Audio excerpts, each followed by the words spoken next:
ભરૂચ જિલ્લાના અંકલેશ્વર ઔદ્યોગિક વસાહતમાં આવેલી પ્રયોસા હેલ્થકેર કંપનીમાં અચાનક આગ ફાટી નીકળતા દોડધામ મચી જવા પામી હતી।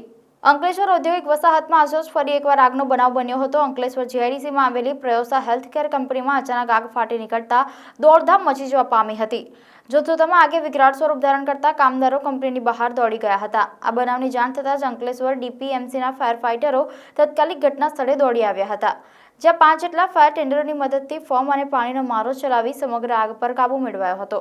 સદનસીબે આ ઘટનામાં કોઈ જાનહાનિ ન થતા સૌએ રાહતનો શ્વાસ લીધો હતો। 3 વાગે ફાયર કોલ આવ્યો હતો અને જાણ થઈ હતી કે પ્રયોસા હેલ્થકેર કંપનીમાં ફાયર થયેલી છે, એટલે તાત્કાલિક અમે ફાયર ટેન્ડર અમે ઘટના સ્થળે મોકલી આપ્યા અને મેસેજ મળતા રહેતા હતા કે કદાચ ફાયર મોટી છે, તો અમે એ પ્રમાણે અગાઉથી જ ફાયર ટેન્ડર વધારે મોકલી અને ઝડપથી આગ પર કાબુ મેળવી લીધેલો હતો અને લગભગ અડધો-પોણો કલાકની અંદર આગ કાબૂમાં આવી ગઈ હતી અને વધારે નુકસાન થવા પામ્યું નથી। કારણ અંગે તો એવું હોય છે કે દર વખતની જેમ આ વખતે પણ અમે શ્યોર તો નથી કહી શકતા, પણ કદાચ આઈપીએ હતું એટલે આઈપીએમાં એવું છે સોલ્વન્ટ કે બહુ સેન્સિબલ હોય છે, હાઈલી ફ્લેમેબલ હોય છે, એટલે ક્યાંક કોઈ જગ્યાએથી કદાચ સ્પાર્ક કે ફ્લેમ મળી હોય તો કેઝ્યુઅલિટી અંગે કોઈ મને માહિતી નથી। અમારા સ્ટાફ અહીં પહોંચ્યો ત્યાર પછી એમને ખાલી ફાયર કોલ જેટલું માહિતી મળી છે।